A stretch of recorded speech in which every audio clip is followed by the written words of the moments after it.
순종하지 말고 또한 너희 지체를 불의의 무기로 죄에게 내어주지 말고 오직 너희 자신을 죽은 자 가운데서 다시 살아난 자 같이 하나님께 드리며 너희 지체를 의의 무기로 하나님께 드리라.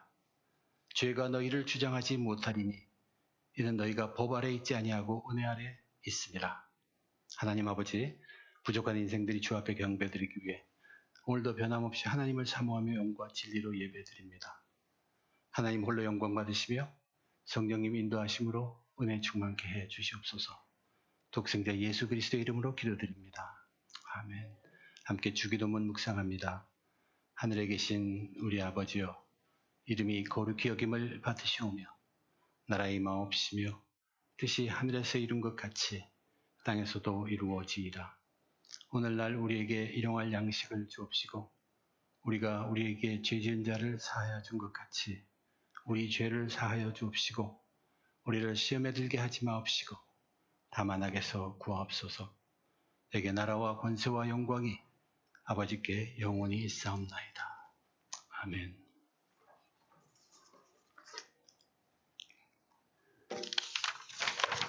다 함께 기도드리시겠습니다. 나의 영혼이 잠잠히 하나님만 바라며 나의 구원이 그에게서 나오는도다. 오직 그만이 나의 반석이시오 나의 구원이시오 나의 요새이시니 내가 크게 흔들리지 아니하리로다. 넘어지는 담과 흔들리는 울타리같이 사람을 죽이려고 너희가 일제히 공격하기를 언제까지 하려느냐. 그들이 그를 그의 높은 자리에서 떨어뜨리기만 괴하고 거짓을 즐겨하니 입으로는 축복이요 속으로는 저주로다. 나의 영혼아 잠잠히 하나님만 바라라. 물은 나의 소망이 그로부터 나오는도다. 오직 그만이 나의 반석이시오 나의 구원이시오 나의 요새이시니 내가 흔들리지 아니하리로다.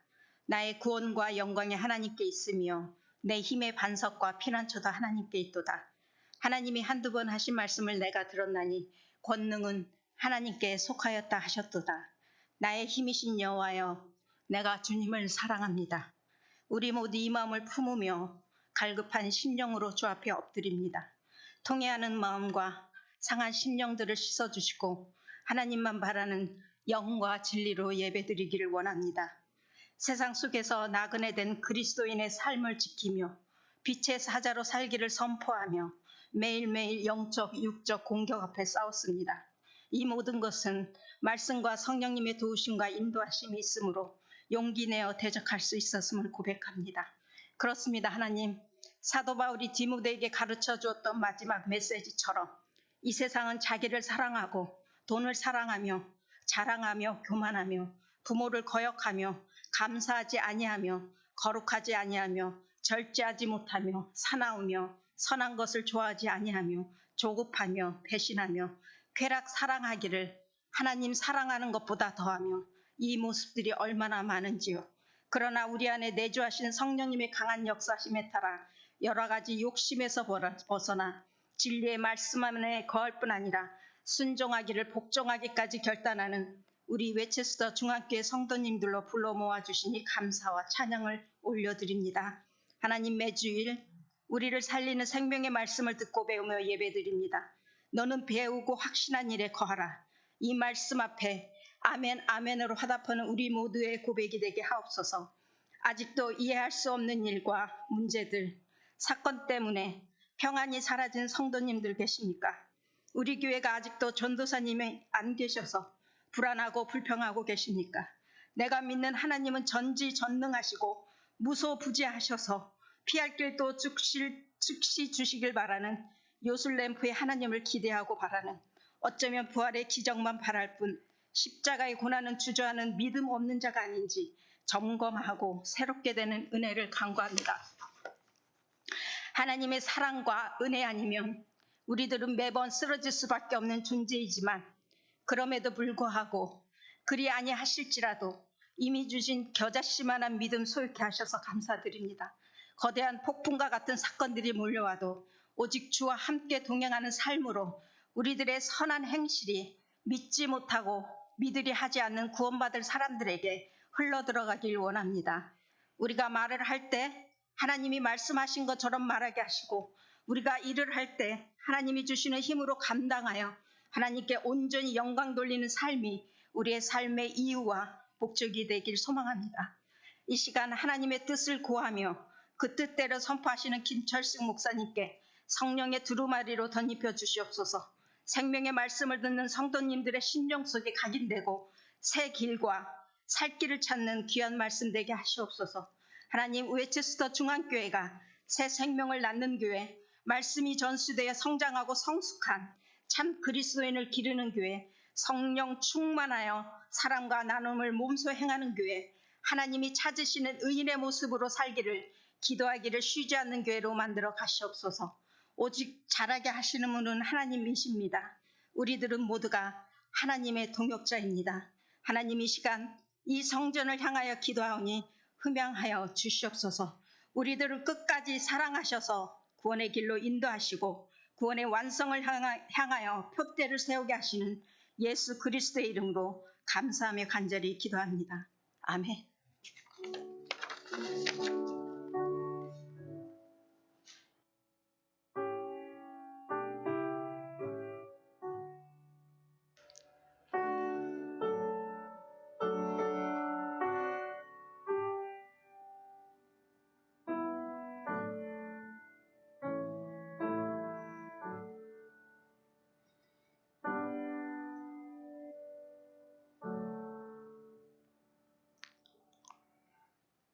Today's lesson is from the first epistle of Peter, chapter 2, verses from 18 to 45. Slaves, accept the authority of your masters with all deference, not only those who are kind and gentle, but also those who are harsh.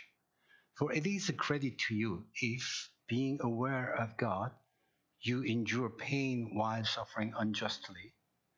If you endure when you are beaten for doing wrong, what credit is that? But if you endure when you do right and suffer for it, you have God's approval. For to this you have been called, because Christ suffered for you, leaving you an example so that you should follow in his steps. He committed no sin, and no deceit was found in his mouth. When he was abused, he did not return abuse.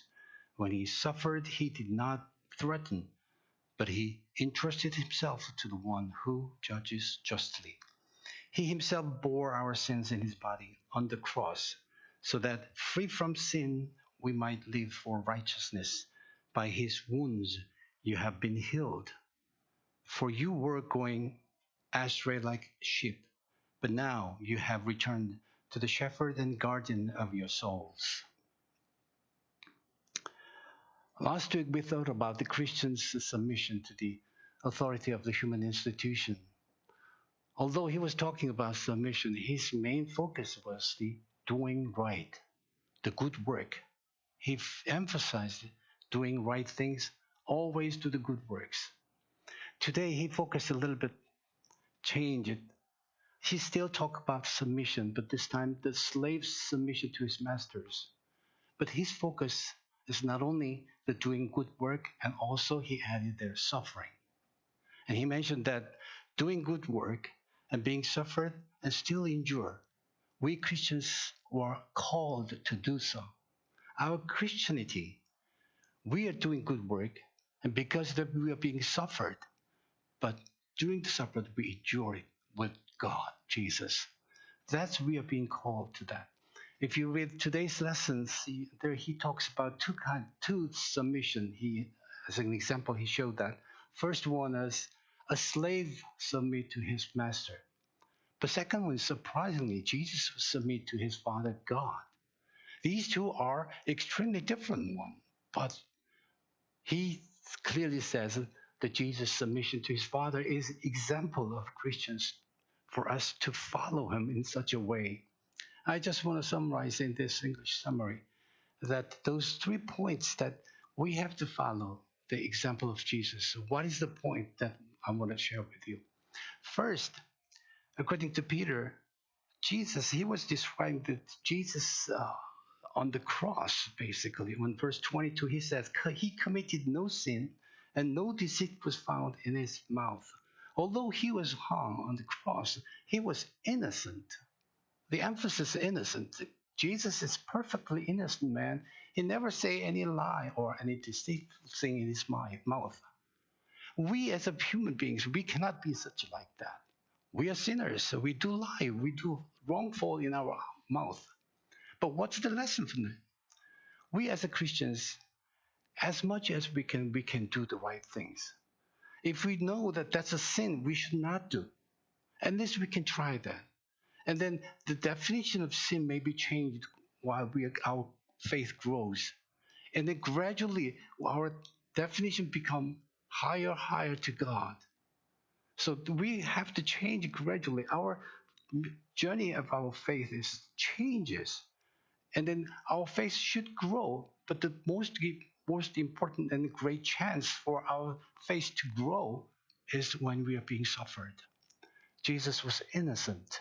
We as a Christians always do whatever my criteria is. We have to do my best to fit, not to sin. Secondly, in verse 23, when he was abused, he did not return abuse. When he suffered, he did not threaten, but he entrusted himself to the one who judged justly. Means he was silent. He took the cross innocently and he took the cross silently. But while he was silent to the people, he used that time to communicate with God. Whenever something comes to us and we are being suffered, the first step that we want to try, we tended to do is explaining and to solve the problem right away. But today's Jesus example tells us, stop it. Be calm down. First, you have to talk to God deeply, sincerely, with your soul. David said, my soul silently wait only for God. My hope comes from him. He was waiting that his soul that might come from God. Until then, he was waiting for that. So we as a Christian, second lesson is that whenever we're facing something sorrowful to us or suffering to us, we have to stop and first communicate with Jesus deeply with our souls. And that level also being changed while we are continue repeated the training. As a Christians, we have in our journey that the seeking for the hope through the communication of God should be deeper and deeper. Third lesson that he said that he himself bore our sins in his body on the cross. He himself means he's willingly take the cross. But the will he followed was bore our sins in his body on the cross, bearing all human sins in his body. This is God's will. It means Jesus tried to fit himself to the God's will. That's the lesson that we have to take. And as a result, there is a good thing, good work has been ready. Means human being died to sin and live to righteousness. So we as a Christians, we have to keep in mind those lessons. Innocent as much as we can. And we have to be silent and first communicate with God first. And then fit ourselves to the will of God. For us to fit ourselves to the will of God, we have to seek in God constantly, looking for God. And at the end, he said, by his wounds, you have been healed. You have been healed. You're completed. You are ready. You are now healed. You can be ready. You're ready. Even in suffer, you are not alone. At the end, he said, verse 25, the shepherd and the guardian of your souls, you are returned to them. Now, you're not alone if you believe in Jesus Christ. And the shepherd, which may mean Jesus, and the guardian as Holy Spirit, they are the helpers. They are together with you. You are being suffering. You are not alone. They are the one who will help you out. And they repeat it again, innocently, silently, and willingly do that. Then your faith will grow through those sufferings. Amen. 오늘 우리에게 주신 하나님의 말씀은 베드로전서 2장 18절부터 25절의 말씀입니다. 제가 읽도록 하겠습니다. 사환들아, 범사에 두려워함으로 주인들에게 순종하되 선하고 관용한 자들에게만 아니라 또한 까다로운 자들에게도 그리하라. 부당하게 고난을 받아도 하나님을 생각함으로 슬픔을 참으면 이는 아름다우나 죄가 있어 매를 맞고 참으면 무슨 칭찬이 있으리요. 그러나 선을 행함으로 고난을 받고 참으면 이는 하나님 앞에 아름다우니라. 이를 위하여 너희가 부르심을 받았으니 그리스도도 너희를 위하여 고난을 받으사 너희에게 본을 끼쳐 그 자취를 따라오게 하려 하셨느니라. 그는 죄를 범하지 아니하시고 그 입에 거짓도 없으시며 욕을 당하시되 맞대어 욕하지 아니하시고 고난을 당하시되 위협하지 아니하시고 오직 공의로 심판하시는 이에게 부탁하시며 친히 나무에 달려 그 몸으로 우리의 죄를 담당하셨으니 이는 우리로 죄에 대하여 죽고 의에 대하여 살게 하려 하심이라. 그가 채찍에 맞음으로 너희는 나음을 얻었나니 너희가 전에는 양과 같이 길을 잃었더니 이제는 너의 영혼의 목자와 감독 되신 이에게로 돌아왔느니라. 복음서를 보면 예수님께서 자신이 고난을 당하시다가 죽임을 당하시고 사흘 만에 다시 살아날 것이다 라는 이런 말씀을 제자들에게 하십니다. 그때 그 제자들 가운데서 가장 활짝 뛰면서 절대 그렇게 될 수 없다고 항거하던 자가 바로 베드로였습니다. 근데 그런 베드로가 지금은 세상 나그네로 지내고 있는 그 그리스도인들에게 너희들도 예수와 같이 그 길을 따라가야 한다라고 명하고 있습니다.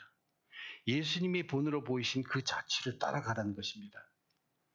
예수님이 그 길을 가신다고 할 때 극구 말리고 그럴 수 없다고 한 그가 이제는 자기도 그 길을 가면서 너희들도 함께 그 길을 가자고 하는 것입니다. 오늘 본문을 보면 베드로가 사환들에게 전한 말로 시작합니다. 사환들아 하면서 시작한 말이에요. 이 사환들이란 당시 종, 노예, 종의 신분을 가진 사람들을 말합니다. 베드로가 살던 그 로마 시대에는 노예 제도가 있었습니다. 그리고 노예 수도 상당히 많았고 그 노예 중에서도 그리스도인들도 많았다고 전해지고 있습니다. 그러나 베드로가 오늘 본문에서 한 이 교훈들은 단지 노예들에게만 그들을 대상으로만 본문이라기보다는 당시 그 당시 시대의 노예들이 지냈던 것처럼 순종하고 살아야 하는 그리스도인 나그네들, 그들을 향한 교훈이었습니다. 성경에도 우리 그리스도인들 종으로 표현한 곳이 여러 군데 있습니다. 베드로는 지난주에도 그렇게 얘기했어요. 그리스도 나그네들에게 너희들을 하나님의 종과 같이 하라라고 얘기합니다. 예수님도 그런 가르침을 줬어요. 그리스도인들이 으뜸이 되고자 하면 모든 사람들의 종이 되어야 한다라고 가르칩니다. 바울은 자기가 쓴 여러 편지 여러 군데에서 자기가 스스로 그리스도의 종이라고 말하고 있고 베드로도 이제 두 번째 자기의 편지를 보면 예수의 그리스도의 종이요 사도된 자기 베드로라고 스스로 말합니다. 그렇다면 오늘의 이 교훈은 사환들, 노예들에게만 하는 것이 아니라 모든 그리스도인들, 저와 여러분 우리들을 포함한 우리들에게도 주는 교훈입니다. 베드로는 종은 마땅히 주인에게 순종해야 한다. 주인이 선하든 까다롭든 주인에게 순종하는 종이 되어야 한다. 그런데 그렇게 순종하면서도 부당하게 고난을 당하고 또 슬퍼하고 매를 맞고 참고 견디는 그런 종에 대해서만 말하고 있어요. 순종하여서 주인에게 칭찬받거나 인정받는 경우는 말하지 않고 있습니다. 죄를 지으면 매를 맞습니다. 그러나 잘해도 부당하게 고난받는 종에 대해서 말하고 있습니다. 그런데 그런 중에서 딱 한 가지 경우를 칭찬하고 있어요. 20절 마지막에 보면 선을 행함으로 고난을 받고 참으면 이는 하나님 앞에 아름다우니라.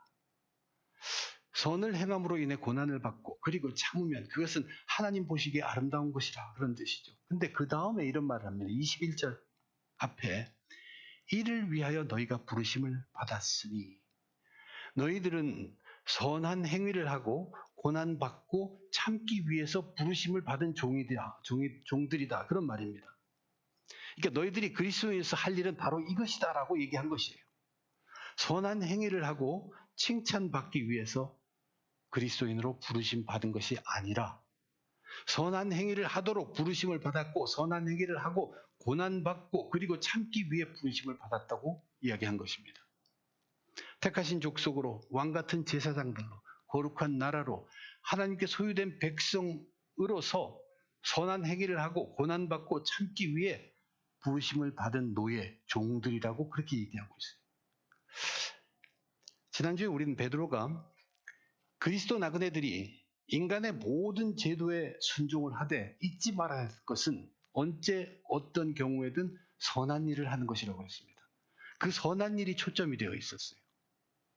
선행이 어리석은 자들의 무식한 말을 막는다고 말했습니다. 그런데 이제 오늘은 종에 대해서 이야기하면서 선한 행위에 이어서 더 나아가서 고난받는 것을 강조하고 있습니다. 초점이 고난에 가 있습니다. 그래서 노예로 살고 있는 그들을 이야기했던 것입니다. 그리고 고난받는다고 그냥 거기에 항거하거나 발버둥 치는 것이 아니라 고난받으면서도 참는 그런 부르심을 너희들은 받았다고 얘기합니다. 만약 그리스도인이 그런 사람들이라면, 그런 부르심을 받은 사람들이 그리스도인이라면 그리스도인들은 선한 행위를 해야 합니다. 또 고난받게도 되어 있다는 말씀입니다. 근데 그것은 예수님이 하셨던 말씀과 일치합니다. 예수님이 제자들에게 기억하라고 하면서 종이 주인보다 크지 못하고 했던 그 말을 너희는 기억하라. 사람들이 나를 박해하였은즉 너희도 박해할 것이라 얘기했어요. 너희가 나를 믿고 따르기에 너희들은 나의 종들이기 때문에 세상이 주인이 나를 박해한 것처럼 세상은 종이 너희들도 박해할 것이라고 말씀했습니다. 그러므로 그리스도인들은 예수 믿는 믿음으로 인해서 고난을 받게 되어 있다는 얘기입니다. 그렇다면 고난은 고통으로 그냥 끝나는 것이 아니라 그 고난은 예수 믿는 그리스도인들의 특권이 될 수 있습니다. 내가 그리스도 믿는 사람이라는 거, 그리스도 믿는 사람들만이 겪는 고난이라고 볼 수 있기도 되고 또 그것으로 부르심을 받았기 때문에 고난은 특권이 되는 것입니다. 선한 행위로 부르심을 받았고 그것으로 인해 고난당하는 것으로 부르심을 받았고 그리고도 참는 것으로 부르심을 받았다고 베드로는 말한 것입니다. 우리가 그리스도인으로서 우리들에게 선한 행위가 없다면 또 선한 행위로 인해서 고난을 겪지 않는다면 그리고 고난을 당하면서도 참지 않는다면 그것은 자기가 부르심을 받은 그 목적에 충실치 않다는 것을 증명하는 것이 됩니다. 결국 결론적으로 말하면 고난 없이 예수 믿는 것은 없다라는 것입니다. 그 후에 21절에서 계속 베드로가 이렇게 얘기합니다. 이를 위하여 너희가 부르심을 받았으니 그리스도도 너희를 위하여 고난을 받으사 너희에게 본을 끼쳐 그 자취를 따라오게 하려 하셨느니라. 즉 베드로는 예수님의 자취를 따라가자고 얘기하는 것이에요. 예수님께서도 직접 고난을 겪으시면서 그것이 너희들에게 본이 되도록 하셨다. 그런데 그 고난을 일으킨 예수님의 선한 일이라는 것은 너희를 위해 하신 일이라고 베드로는 말하면서 그것이 바로 예수님이 겪으신 십자가의 사건임을 암시하고 있습니다. 그러면서 베드로는 예수님이 본으로 보이신 그 십자가의 사건을 통해 고난을 겪으신 모습을 말해줍니다. 그것은 하나님 앞에 아름다운 모습이었습니다. 자, 그런데 우리들에게 문제가 있습니다. 누가 예수 믿었다고 처음부터 고난을 기쁘게 감당할 수가 있겠습니까? 어렵습니다. 쉽게 되는 게 아닙니다. 물론 예수 믿고 나서 성령의 능력으로 크게 변해서 그런 놀라운 변화를 보이는 경우도 없지는 않을 것입니다. 그렇지만 우리 그리스도인의 믿음의 여정이라는 것은 계속 변해가면서 성장해가는 과정입니다. 어제보다 오늘, 오늘보다 내일, 내일보다 그 다음 날 더욱 하나님의 뜻에 가까이 가는 것이 우리 믿음의 여정이에요. 베드로는 오늘 본문을 가만히 살펴보면 노예가 주인에게 순종하는 것과 예수님이 하나님 아버지께 순종한 것을 이 두 가지를 말하고 있어요. 근데 이 둘은 순종에 대해서 말은 하고 있지만 그 상황이 극과 극입니다. 그렇다고 이것은 당시 나그네, 그리스도 나그네들이 종이 주인에게 순종하는 데부터 자라서 이제 예수님이 하나님께 순종하신 데까지 그렇게 그것을 보고 거기에 변하기까지 그 변화를 제시하고 있는 것일까? 아마도 이제 종의 그 순종이었지만 이제는 예수님이 보이신 그 본처럼 그 순종을 따라가게 하기 위함, 그것이 아마 베드로의 의도가 아닌가 합니다. 이렇게 생각해 보면 됩니다. 한 종이 예수를 믿었어요. 예수를 믿게 되면 그 사람의 순종의 태도는 분명히 변할 것이에요. 우선 선과 악의 구별이 조금씩 달라집니다. 전에는, 예수 믿기 전에는 항상 자기 위주로 선과 악을 구별할 수밖에 없습니다. 도덕적으로 내가 봐서 자기 기준이에요. 내게 좋은 거 선이 될 수 있고 내게 나쁜 거 악이 될 수 있습니다. 그러나 예수 믿고 나면 이제는 그 선과 악의 구별이 하나님을 의식하며 하게 됩니다. 우리의 양심이 살아나 하나님을 의식하고 생각하는 선과 악으로 변해갈 것입니다. 또한 점점 변해나갑니다. 예수님 말씀하신 하나님의 말씀이란 진리, 그것이 들려주는 그것의 기준에서 선과 악을 구별하게 될 것이며, 더 나아가서는 우리를 도와주는 성령이 우리를 분별력을 주셔서 성령으로 분별할 수 있는 선과 악으로 변해갈 것이란 얘기예요. 이렇게 점차로 변화가게 되어 있습니다. 고난을 이해하는 것도 마찬가지로 변해갈 수 있어요. 사람이 어떻게 고난을 당하면서 그것이 특권이라고 얘기할 수 있느냐? 이런 이해에서부터 변화되어서 그리스도와 함께 영광을 받기 위해서는 고난도 함께 받아야 하리라. 또는 현재의 고난은 장차 우리에게 나타날 영광과 비교할 수 없도다. 그런 고백으로 변해가며 의를 위하여 고난을 받으면 복이 있다. 그리스도의 고난에 참여한 것으로 즐거워하라. 그런 고백에까지 이르게 된다는 얘기입니다. 이런 변화가 우리들에게 있어야 합니다.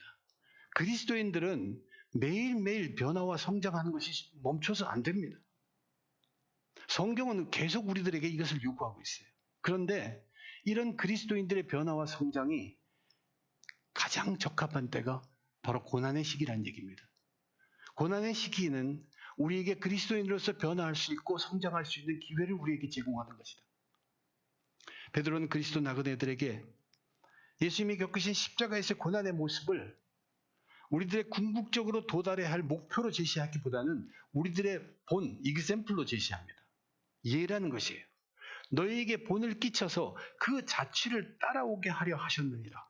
계속적으로 예수님을 따라가는데 필요한 본보기가 바로 예수님이 십자가에서 보여주신 그 모습이라, 그런 뜻입니다. 그러니까 우리가 어떤 믿음의 상태에 있든지, 간 믿었든지 믿은 지 오래 되었든지, 그 믿음의 상태에서 어느 누구 나가다가 이 예수님의 모습을 그대로 적용해서 본으로 삼으라는 뜻입니다. 특별히 고난의 시간에 그것을 계속적으로 반복하면서 예수님 안에서의 믿음의 성장을 이루면서 예수를 따라가라고 얘기한 것입니다. 이제 그 본으로, 우리가 본으로 삼아야 할 십자가에서 나타내신 예수님의 모습이 무엇이었는지 간단하게 먼저 살펴보겠습니다. 첫째, 22절입니다. 그는 죄를 범하지 아니하시고 그 입에 거짓도 없으시며. 예수님은 평생을 조금도 죄를 범하지 않으신 분이에요. 한마디 말씀도 거짓을 말씀하지 않으신 분입니다. 완전한 인간이세요. 그렇다면 이것이 우리들에게 어떻게 본이 됩니까? 우리들로 거기까지 쫓아가라는 것입니까? 우리는 절대로 죄인을 벗어날 수가 없습니다. 우리는 죄인입니다. 그러나 우리들이 할 수 있는 것이 있어요. 이것을 본삼아서 할 수 있는 것이 있습니다. 그것은 뭐냐면 적어도 자기가 갖고 있는 죄의 기준이 있습니다. 거기서 그 죄를 범치 않으려는 노력이 있어야 한다는 얘기예요. 그러고 나서 잘 생각해 보면 우리는 지금도 죄인 줄 알면서도 저지른 죄가 굉장히 많습니다. 그것을 절제하는 것으로부터 시작하면 됩니다. 이것은 분명히 앞으로 발전해 나갈 것입니다. 또 고난을 당해서 다시 한번 보게 되면 이 죄의 기준이 또 변경되어 있다는 사실을 발견돼요. 예수 안에서 말씀과 성령으로 우리들의 죄의 부분을 다시 점차 바르게 깨닫게 하시고 결국은 죄와 점점 거리를 두게 도와줄 것입니다. 우리는 변화해 가야 합니다. 그렇지만 우리가 할 수 있는 것은 자기가 양심으로든 아니면 말씀의 기준을 하든 하나님의 기준으로 삼든 아니면 나 중심으로 삼든 죄라고 여기는 것은 하지 말아야 합니다. 그런 노력은 있어야 한다는 것이에요. 입의 말도 마찬가지입니다. 자기 성질 이기지 못해서 거친 말 함부로 뱉기도 하면서 때로는 슬쩍 말 한마디만 하면 큰 이익을 얻을 수 있다면 거짓말도 하는 우리 자신이라는 것을 우리는 알고 있어요. 그러나 그것은 우리가 스탑, 중지할 수 있습니다. 성령도 도우시겠지만 믿음의 사람들에게는 이런 철저한 자기 절제도 필요합니다. 이것이 예수님이 우리에게 본으로 보여주신 것이에요. 우리가 본으로 삼아야 할 첫째 교훈은 자신이 할 수 있는 최고의 정성으로 죄 짓지 않는 삶을 살아가야 합니다. 그리고 이제 그 앞으로 죄가 무엇인가에 대해서는 그 이해는 앞으로 조금씩 변화되어 갈 것입니다.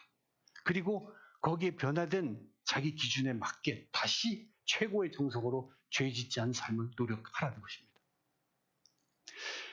그 다음에 베드로는 이렇게 얘기합니다. 두 번째 23절입니다. 욕을 당하시되 맞대어 욕하지 아니하시고 고난을 당하시되 위협하지 아니하시고 오직 공의로 심판하신 이에게 부탁하시며. 이 베드로가 예수님의 그 십자가에서의 모습을 이야기한 것을 보면 그 풍기는 맛은 전부 이사야서 53장에 있는 그 내용과 똑같습니다. 그러나 이사야서의 그 말을 그대로 쓴 것이 아니라 베드로는 자신의 방법대로 여기 기록하고 있습니다. 이 23절은 예수님은 잠잠하셨다는 뜻입니다. 사람들이 욕을 해도 욕으로 대꾸하지 않고 고난을 당한다고 해서 그것이 아프다고 해서 어떤 불평을 하거나 오히려 자기에게 아픔을 주는 사람들에게 경고하거나 위협하는 것도 하지 않으셨다는 것이에요. 이렇게 사람들에게는 잠잠하셨지만 그 기회를 하나님께 자신을 맡기는 기회로 삼으셨다는 얘기입니다. 오직 공의로 심판하신 이에게 부탁하시며. 무엇을 부탁하셨을까요? 자기 자신을 부탁하신 것입니다. 예수님은 십자가에서 돌아가실 때 아버지, 내 영혼을, 자기를 대표하는 그것이 영혼이었어요. 아버지, 내 영혼을 아버지 손에 부탁하나이다. 부탁하셨습니다. 자신을 아버지께 부탁하셨습니다. 예수님은 어떤 분이에요? 모든 것을 다 아시는 분이에요.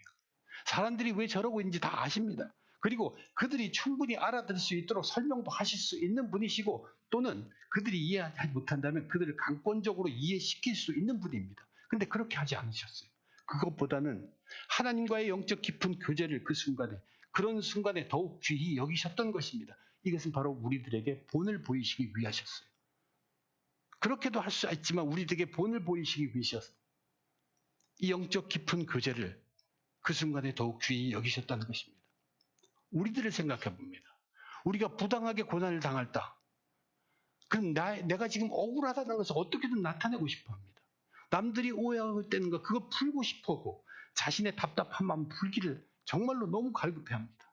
그래서 이제 말을 하죠. 그러다가 말을 하다 보면 그 말로 인해서 다시 엉키게 되는 것을 우리 얼마나 자주 경험하게 됩니까? 사실은 나는 내게 분명하고 이건 분명하다 해서 설명을 하고 해명을 할지 모를지라도 내 자신 스스로도 내 주위에 그 사건에 일어난 모든 것을 결코 다 알 수가 없습니다. 또한 그런 일에는 하나님의 섭리가 있습니다. 하나님의 섭리는 더욱더 알 수가 없습니다. 하나님의 섭리를 더욱 모르면서 어떻게 해서든 나만 고난에서 헤쳐나오려고만 하기 때문에 더욱더 수렁에 빠지는 것입니다. 그렇지만 예수님께서 본으로 보여주신 것은 뭐냐면 그럴 때일수록 자기 자신을 하나님께 먼저 맡기고 내어놓는 것이 가장 중요하고 확실한 방법이라고 깨우쳐 주고 있습니다. 이것은 사람들과 대화하지 말라는 것이 결코 아닙니다. 옳고 그름을 따지는 변명을 하게든 할지라도 먼저 하나님을 생각하고 하나님 안에서 하나님 품 안에 의지하여 깊은 자신을 진실로 통째로 하나님께 부탁드리면 그 다음에 하나님께서 열어주신 길이 있다는 얘기예요. 그 길이 무엇이든 그것을 따르라는 얘기입니다. 하나님과의 교제 없이 영으로 생각하는 깊은 순간이 없이 그저 우리의 본성과 우리의 본능으로 대처하면 그것은 우리를 더욱 깊은 수렁에 빠뜨릴 뿐입니다. 하나님의 마음에 합한 자 다윗, 그것을 너무나도 잘 아는 사람이었습니다. 그는 고난이 다가오면 항상 먼저 자기 영혼에게 말하는 사람이었어요. 오늘 대표기도 한 것처럼 시편 62편에 분명히 그렇게 말씀하셨습니다. 나의 영혼아, 잠잠히 하나님만 바라라. 무릇 나의 소망이 그로부터 나오는도다. 이 잠잠이라는 것. 우리는 당장 눈에 보이는 것들, 내가 잘 해왔던 그 방법, 이럴 땐 이렇게 하면 돼 하는 그 빠른 방법으로 해결하기만을 원하지만 그것들을 잠잠하라는 것이, 잠잠히 뒤로 미루고 먼저 나의 깊은 영혼, 하나님과 교제하는 내 영혼이 먼저 하나님 안에 들어가서 듣기를 원한다는 뜻이에요. 무엇을 듣느냐? 내가 그렇게 하나님과 깊은 영혼에 들어갈 때 하나님께서 내가 바라고 있는 소망, 내 소망을 하나님께서 들려준다는 그런 뜻입니다. 내가 진정 바라는 소망이 하나님으로부터 나오게 된다는 다윗의 고백이에요. 자기의 소망이 하나님으로부터 나온다. 이 소망으로 하나님이 들려주신 나의 소망으로 참고 견딘다는 얘기입니다. 고난의 기간을 지낸다는 것이. 우리가 믿음에 들어서서 처음부터 영적 깊은 교제를 하나님과 나누기란 쉽지 않습니다. 그러나 우리가 실현할 수 있는 게 있어요. 그것은 바로 이 잠잠입니다. 잠잠하라는 것이에요.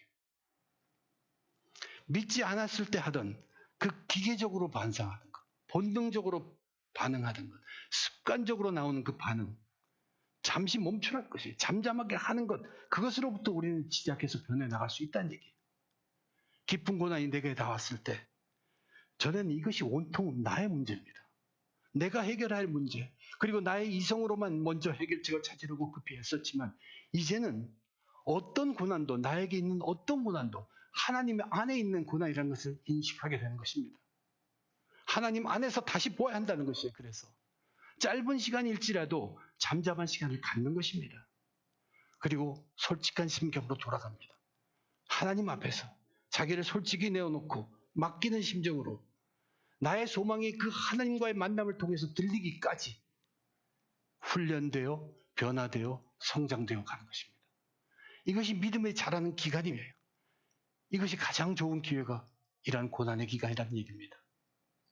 우리가 본으로 삼아야 할 첫 번째 교훈이 있다면 그것은 뭐냐면 내 믿음이 자라가는 그 기준이 자라가는 데에 따라서 항상 자신이 할 수 있는 최고의 정성으로 죄 짓지 않는 삶을 우선 살아야 합니다. 그리고 두 번째는 어떤 순간에도 본능적인 습관적인 반응보다는 잠시 멈추라는 얘기예요.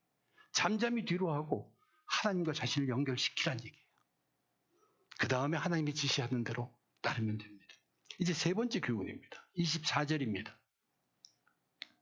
친히 나무에 달려 그 몸으로 우리 죄를 담당하셨으니 이는 우리로 죄에 대하여 죽고 의에 대하여 살게 하려 하심이라.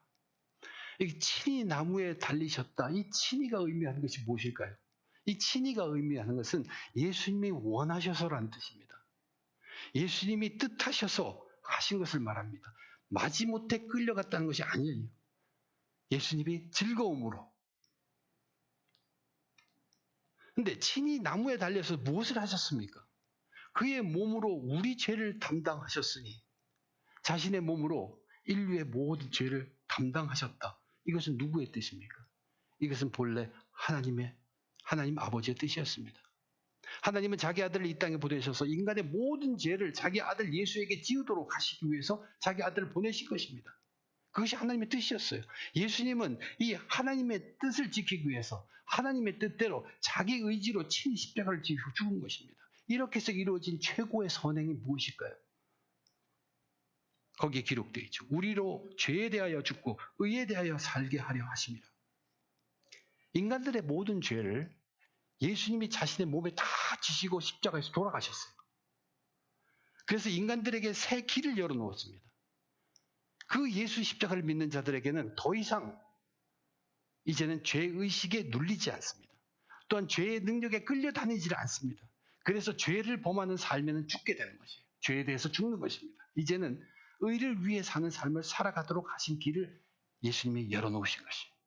이것이 예수님이 이루신 최고의 선행이십니다. 그렇다면 우리가 여기서 얻는 세 번째 교훈은 뭘까? 우리가 감당할 수 있는. 예수님은 하나님의 뜻에 자기를 맞추신 것입니다. 하나님의 뜻은 변치 않습니다. 예수님을 보내실 때부터 그 뜻은 그 뜻이었어요. 계속. 그것은 변치 않아요. 거기에 예수님 맞추셨습니다. 우리도 하나님의 뜻에 우리 자신을 맞추어야 합니다. 아마 예수님께도 이것은 쉽지 않은 과정이었을 것입니다. 겟세마네 동산에서 땀이 땅에 떨어지는 핏방울이 같이 되도록 기도하셨던 예수님입니다. 아버지여 만일 아버지의 뜻이거든. 이 말은 아버지 뜻을 자기가 확실히 알지는 못한다는 뜻이. 그러나 그 다음에 이렇게 합니다. 이 잔을 내게서 옮기시옵소서. 이것이 아버지의 뜻을 모르는 자에서의 얘기로든 이 잔을 내게서 옮기시옵소서. 그러나 내 원대로 마옵시고 아버지의 원대로 되기를 원하나이다. 아버지 뜻에 나의 뜻을 맞추겠다는 예수님의 결단입니다. 우리들의 삶은 어때요? 우리의 뜻을 굽히기를 원치 않아요. 많은 그리스도인들이 기도를 한다고 하면서 자기는 변하지 않기 원합니다. 그래서 간절히 기도한다면서 변하지 않는 자신에게 하나님이 변하셔서 맞춰주십시오 하고 기도하고 있습니다. 모르면서. 하나님의 뜻은 우리가 다 알지 못합니다. 그러나 하나님은 우리를 보시고 뜻을 바꾸시는 분이 아닙니다. 그것이 하나님의 뜻이라는 것이 그렇게 바뀌어지는 것이 아닙니다. 하나님의 뜻은 이미 정해져 있습니다. 바꿔야 한다면 당연히 우리 인간이 바꿔야 합니다. 자기 의지로 하나님의 뜻에 맞는 일을 하게 되었을 때 그것이야말로 하나님께서 아름답게 보시는 선행입니다. 그래서 믿음의 사람들은 하나님의 뜻을 구해야 합니다. 하나님의 뜻을 살펴야 합니다. 하나님의 뜻을 알아가야 합니다. 기도하는 이유는 이런 상황에서 내가 지금 이렇게 되어 있을 때 하나님의 뜻을 알고자 함입니다. 나는 안 변하고 하나님의 그것을 뜻을 바꿔주기를 바라는 기도가 참기도가 아니라 우리의 참된 기도는 이 상황에서 나로 하여금 하나님의 뜻을 구하는 것이, 알려고 하는 것이, 살피려고 하는 것이, 그리고 그 하나님의 뜻에 자기의 뜻을 맞추면서 선행을 해가는 것이 우리 그리스도인들의 참된 모습입니다. 그러나 이것도 결코 쉽지 않아요. 이건 결코 쉬운 일이 아니에요. 그 하나님의 뜻을 우리가 어떻게 그다 구할 수는 있죠. 그리고 접근할 수 있죠. 알려주시면 감사하죠. 첫째 교훈도 둘째 교훈도 셋째 교훈도 모두가 단번에 이루어지는 것이 결코 아닙니다. 점차적으로 변해 가야 할 것들입니다. 첫 번째가 뭐였어요? 죄 짓지 않는 삶 노력하는 것입니다. 그 기준이 어떻든 점점 올라가겠지만 두 번째, 모든 일에 잠잠히 먼저 하나님과 연결되어 해결하며 세 번째, 하나님의 뜻에 자기를 맞추는 삶을 사는 것입니다. 쉽게 이루어지지 않는다고 했습니다.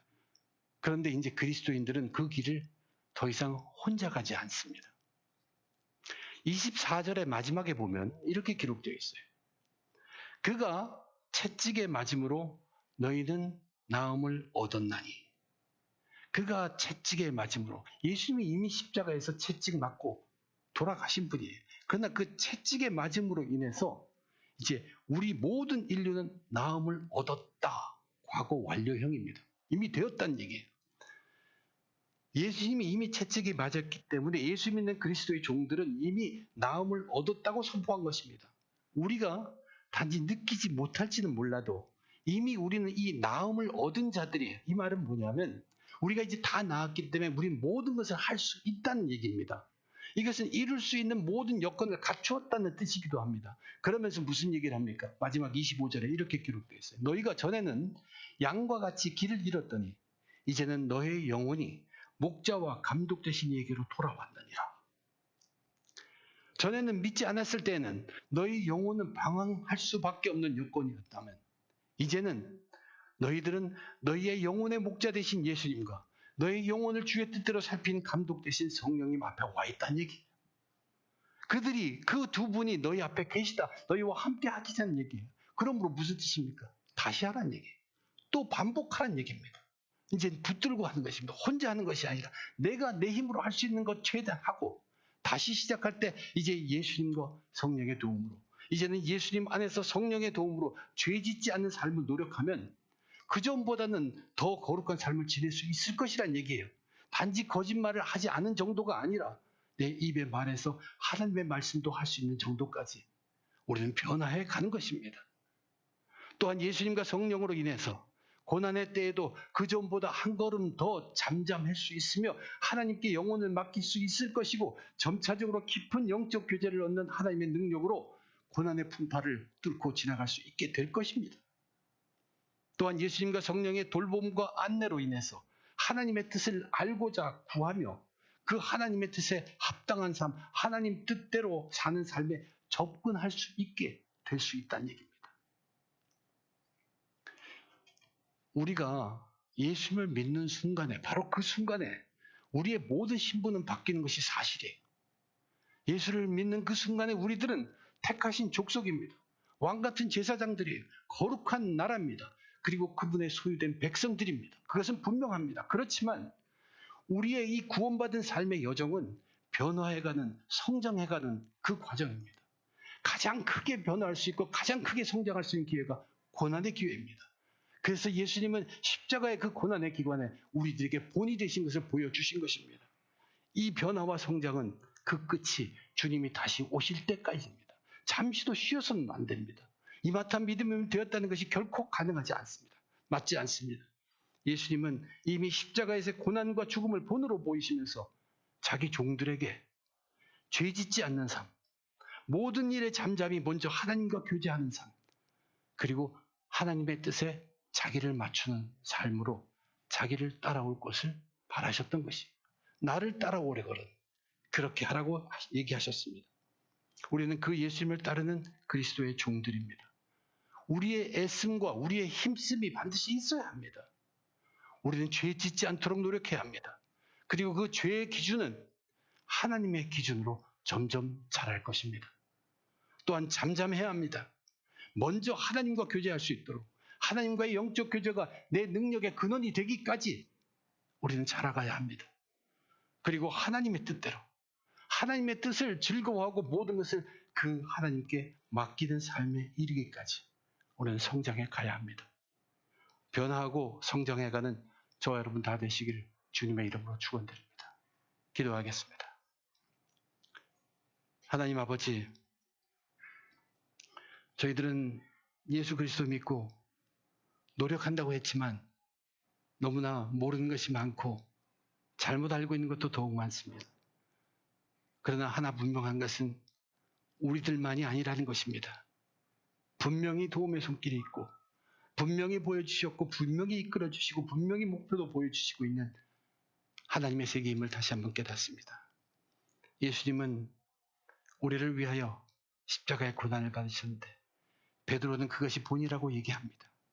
그것을 따르라는 것입니다. 우리의 믿음의 수준이 지금 막 믿었던, 예수를 믿은 지 20년, 30년이 넘었던 우리는 다시 시작할 수 있습니다. 우리의 지금의 수준에서 최고로 할 수 있는 죄 없는 삶을 노력하게 도와주시옵소서. 그리고 순간순간마다 내 본능이나 본성이나 내 습관에 의해서 반응하는 것이 아니라 잠잠할 수 있도록 도와주시고 하나님과의 교제가 내 힘의 근원이 될 수 있도록 저희를 이끌어 주시옵소서.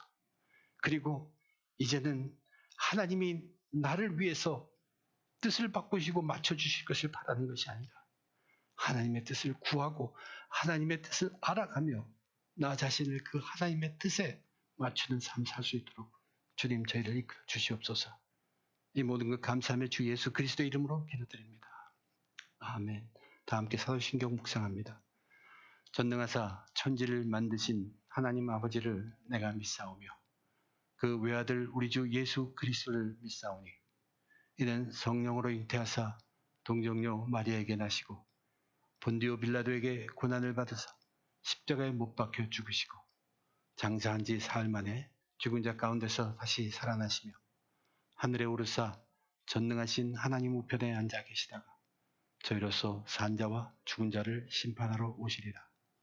성령을 믿사오며 거룩한 공회와 성도가 서로 교통하는 것과 죄를 사하여 주시는 것과 몸이 다시 사는 것과 영원히 사는 것을 믿사옵나이다. 아멘. 봉헌 기도드립니다. 하나님 아버지 은혜 감사합니다. 지금까지 우리의 삶 인도해 주시며 하나님께서 풍족히 채워주심을 감사드립니다. 저희들에게 맡겨주신 물질 중에 작지만 그 일부를 또 우리의 정성을 하나님께 드립니다. 주님의 백성들 축복하여 주시옵소서. 이 땅에서 필요한 것들 채워주시고 예배하신 신령한 것들 은혜로 내려 주시옵소서. 모여진 물질들이 쓰여지는 곳마다 하나님의 이름이 높임을 받게 하시고 하나님 나라가 더 넓어지도록 인도하여 주시옵소서. 우리 주 예수 그리스도의 이름으로 간절히 기도드립니다. 아멘. 오늘도 이렇게 예배에서 만나게 되어서 참 반갑습니다. 저희가 매달 마지막 주에 교회 청소를 간단히 하고 있습니다. 오늘도 교회 청소 간략하게 하고 특별히 성탄을 준비하는 주일로 저희가 매년 해왔는데 우리가 할 수 있는 만큼 또 성탄 준비도 할 수 있게 되기를 바랍니다. 여러분들 도와주시기를 부탁드리고, 한 가지 제가 광고 드리고 싶은 것은 다음 주와 그 다음 주 2주에 걸쳐서 저희 교회 청소년 예배를 이제 우리 보던 시간 11시 반에 김효연 목사님이라는 분을 모시고 예배, 청소년 예배하고 또 간증과 강연을 듣는 시간을 2주를 계획하고 있습니다. 다음 주와 그 다음 주입니다. 우리 청소년들을 청소년들이 있는 그 부모님들 특별히 관심 두시고 참여할 수 있도록 좀 도와주시길 바랍니다. 또한 부모님들도 함께 참여할 수 있는 간증과 그 강연의 시간이 되기를 원합니다. 기억하시고 다음 주 12월 5일과 12월 12일에 여러분이 협조해 주시기를 부탁합니다. 이제 다 같이 자리에서 일어나셔서 찬송가 341장 부르신 후에 축도로 주일 예배 마치겠습니다.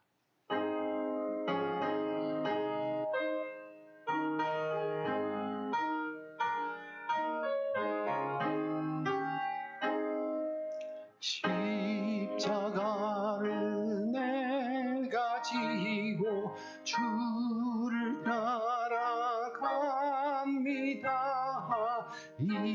이제부터 예수로만 나의 보배 삼겠네. 세상에서 부귀영화 모두 잃어버려도 주의 평안 내가 받고 영생 복을 받겠네. 주도 곤욕 당했으니 나도 곤욕 당하리. 세상 사람 감사하나 예수 진실합니다. 예수 나를 사랑하사 빛난 얼굴 보이면 원수들이 미워해도 염려할 것 없겠네. 내가 핍박당할 때에 주의 품에 안기고 세상 고초 당할수록 많은 위로 받겠네. 주가 주신 기쁨 외에 기뻐할 건 무엇냐. 주가 나를 사랑하니 기뻐할 것뿐일세. 아멘.